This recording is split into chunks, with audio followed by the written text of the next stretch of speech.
सभी विद्वजनों को मेरा प्रणिपात। मैं अजीत कुमार मिश्रा आप सभी का शुद्ध सनातन में एक बार फिर स्वागत करता हूं। विद्वजनों, आज मैं आप लोगों को बताने जा रहा हूं कि भगवान शिव सबके हैं, सब में हैं भगवान शिव। भगवान शिव की पूजा कोई भी कर सकता है, चाहे वो वर्ण व्यवस्था में हो, चाहे वो वर्ण व्यवस्था से बाहर हो, चाहे वो दलित हो, चाहे वो वंचित हो, चाहे वो शोषित हो, चाहे वो पीड़ित हो। भगवान शिव की पूजा कोई भी कर सकता है। लेकिन ऐसा क्यों हमारे समाज में आ गया कि भगवान शिव की पूजा के भी बहुत सारे रीति रिवाज बन गए और भगवान शिव की पूजा करने से भी बहुत सारे ऐसे लोगों को रोका जाने लगा जो शायद हमारे समाज के सबसे निचले स्तर पे पायदान पे पाए जाते थे।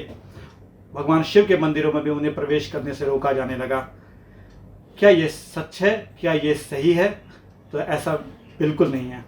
भगवान शिव के साथ तो भूत, प्रेत, पिशाच, दानव, दैत्य, राक्षस जैसे गण रहते हैं। भगवान शिव की तो टोली ही भूतनाथ की कही जाती है, जिसके साथ साथ समाज के वैसे लोग रहते हैं जिन्हें समाज ने बहिष्कृत कर रखा है। भगवान शिव सबको अपनाते हैं। लेकिन ये चीज़ क्यों हुई और सही क्या है, सत्य क्या है, आज मैं आपको बताऊंगा। लेकिन उसके पहले मैं आप सभी से ये निवेदन करूंगा कि अगर आपको हमारा शुद्ध सनातन का ये वीडियो पसंद आता है तो आप इसे ज़रूर लाइक करें, और अगर आपको हमारा चैनल पसंद आता है तो आप इसे सब्सक्राइब ज़रूर करें, और अगर आपको हमारा चैनल नहीं पसंद आता है तो आप डिसलाइक का बटन ज़रूर दबाएं, लेकिन साथ में कमेंट ज़रूर डालें कि आपको हमारा कौन सा वीडियो पसंद नहीं आया और हमें किस किस चीज़ों में सुधार करने की ज़रूरत है। हम ज़रूर सुधार करेंगे। तो चलिए आज हम आपको बताते हैं कि भगवान शिव दलितों के देवता हैं, तो कैसे हैं वो। लेकिन सबसे पहले हमें एक फ़र्क करना पड़ेगा कि भगवान शिव और रुद्र के बीच में। भगवान शिव का ऋग्वेद में कोई उल्लेख नहीं है। ऋग्वेद में अगर किसी देवता का उल्लेख है जो भगवान शिव से मिलते जुलते हैं तो वो है रुद्र।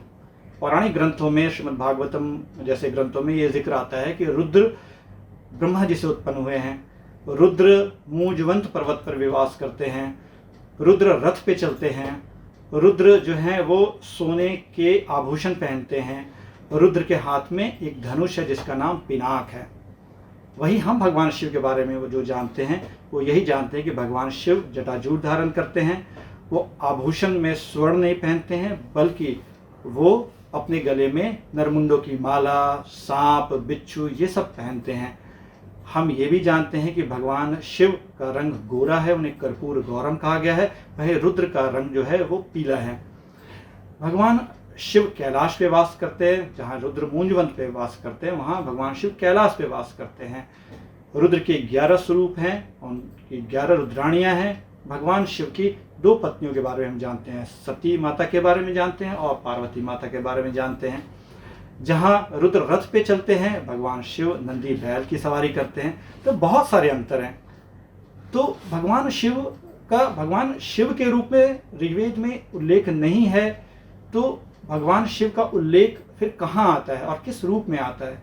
तो मैं आपको बताता हूँ। अथर्ववेद के 15वें मंडल में भगवान शिव के लिए व्रात्य शब्द का इस्तेमाल किया गया है।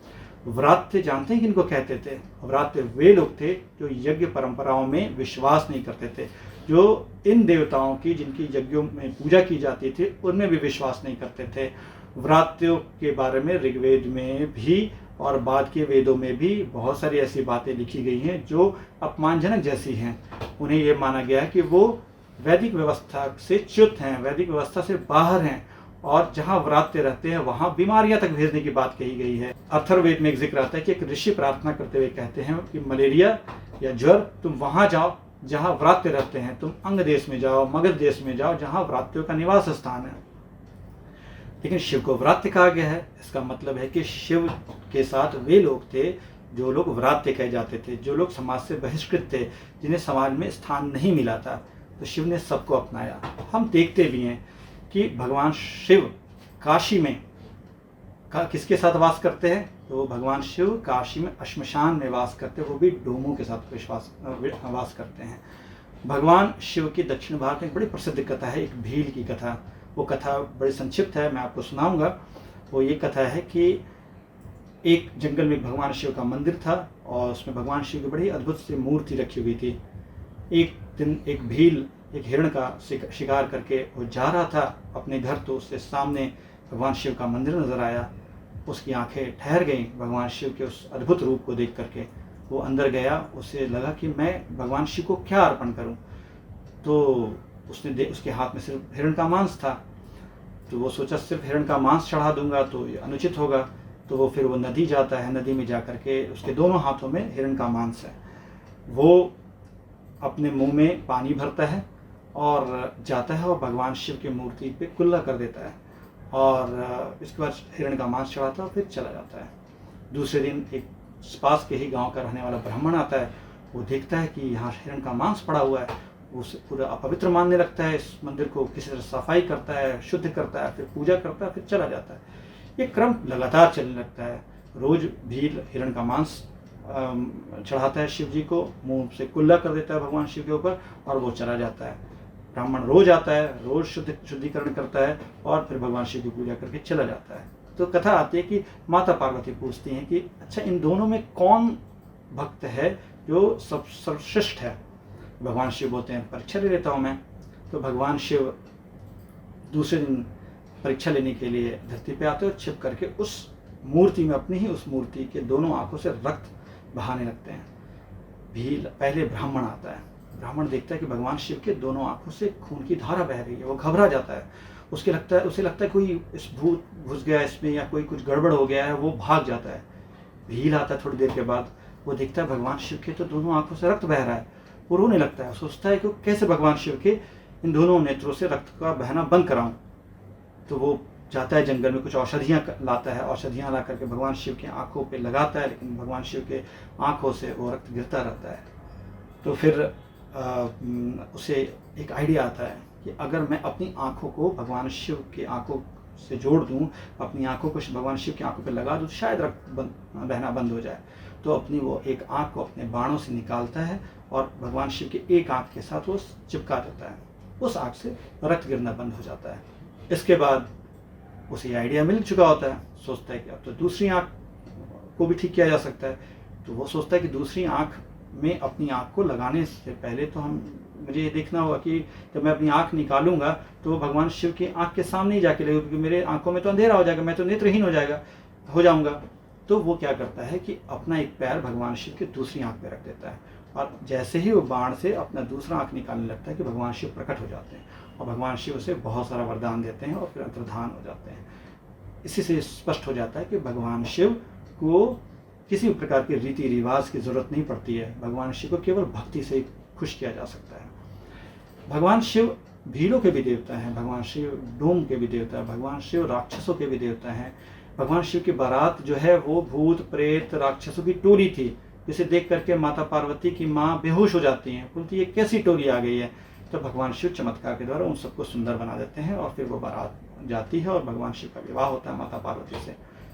ये कथा हमें ये बताती है कि भगवान शिव किसी को भी त्याज नहीं करते हैं, सबको अपना लेते हैं। जहाँ विष्णु सहस्त्रनाम में हम ये देखते हैं कि भगवान विष्णु को ब्राह्मण प्रिय कहा गया है, जहाँ गीता में भगवान कहते हैं कि मैंने ही चारों वर्णों की सृष्टि की है। तो भगवान विष्णु वर्ण व्यवस्था के पोषक हैं। दक्ष प्रजापति के साथ दरअसल भगवान शिव का जो विवाद शुरू हुआ था वो माता सती के वजह से नहीं हुआ था कि माता सती ने अपने पिता की इच्छा के विरुद्ध भगवान शिव से विवाह कर लिया था। इसके पहले से ही ये विवाद चला आ रहा था। वो विवाद ये था कि दक्ष प्रजापति को ब्रह्मा ने जब उत्पन्न किया था तो उन्हें ये आदेश दिया था कि तुम इस संसार में जो है संततियों को पैदा करोगे और संसार को एक सिस्टम के अनुसार चलाओगे। दक्ष प्रजापति भगवान विष्णु के भक्त थे। उन्होंने पूरी वर्ण व्यवस्था को लागू करने की कोशिश की और वर्ण व्यवस्था से बहुत सारे लोग बाहर हो गए, भगवान शिव के पास चले गए। भगवान शिव ने सबको अपना लिया। इससे दक्ष प्रजापति चिढ़ गया।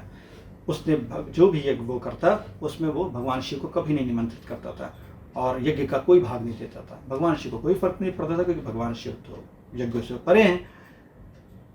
पर माता सती ने अपने पिता से विद्रोह करके भगवान शिव से विवाह कर लिया। तब दक्ष प्रजापति ने भगवान शिव को अपमानित करने के लिए एक यज्ञ का आयोजन किया। उस यज्ञ में सब देवी देवताओं को बुलाया पर भगवान शिव को नहीं बुलाया।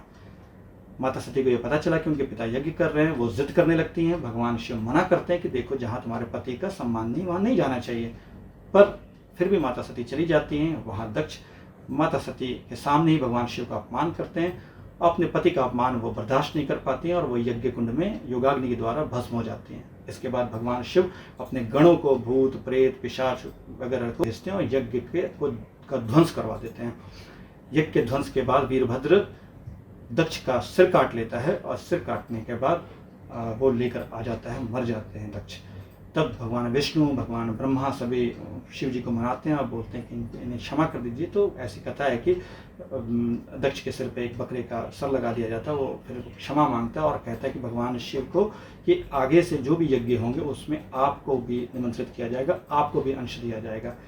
पौराणिक ग्रंथ तक आते आते रुद्र जो यज्ञ के देवता थे, जिनके नाम पे यज्ञ किए जाते थे, रुद्र और शिव को एक ही कर दिया जाता है और भगवान शिव को यज्ञ परंपराओं में, जो कर्मकांडीय परंपराओं में शामिल करने के लिए रुद्र और शिव को एक करके यज्ञों की शुरुआत की जाती है।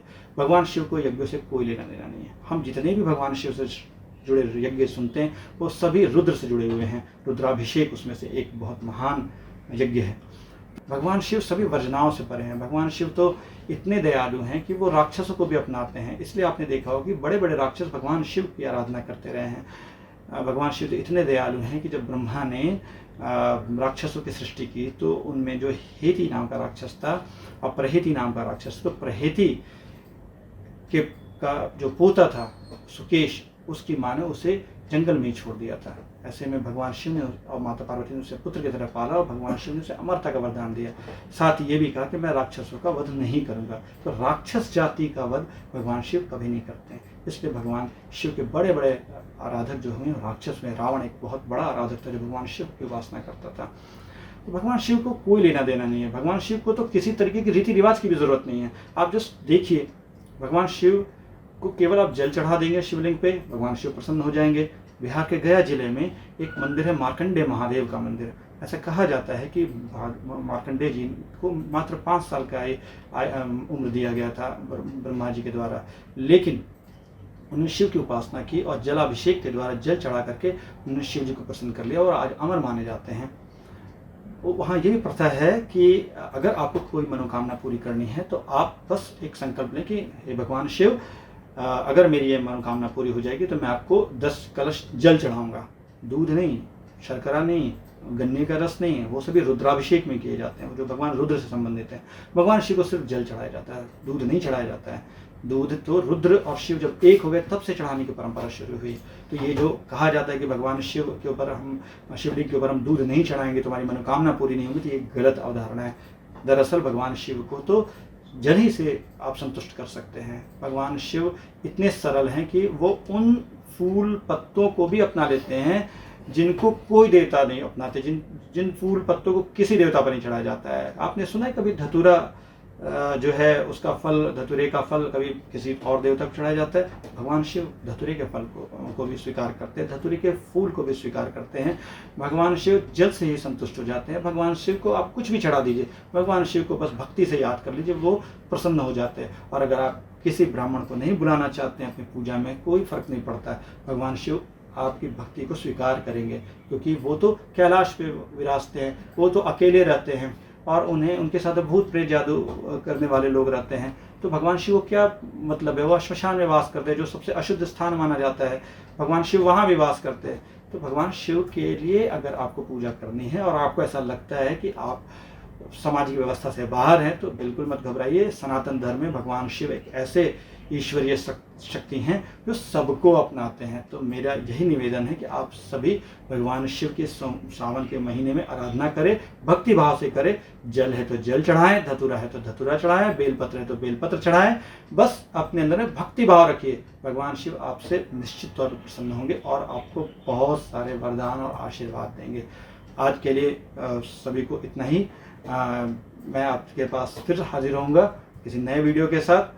तब तक जाने से पहले मैं आपको ये निवेदन करना चाहूँगा कि अगर आपको हमारा वीडियो पसंद आता है और आप नई कथाओं को जानना चाहते हैं तो आप हमारे शुद्ध सनातन के वेबसाइट पे भी जा सकते हैं। हमारे वेबसाइट का एड्रेस है www.shudhsanatan.org।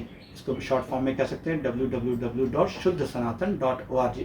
इस वेबसाइट पे आपको शास्त्र सम्मत ऐसी बातें मिलेंगी, ऐसी कथाएं मिलेंगी, ऐसी विधियां मिलेंगी जिसके साथ कोई भी मिलावट नहीं की गई है। तो आज के लिए इतना ही, मैं फिर हाजिर होऊंगा, तब तक के लिए अलविदा। आप सभी को एक बार फिर से प्रणिपात।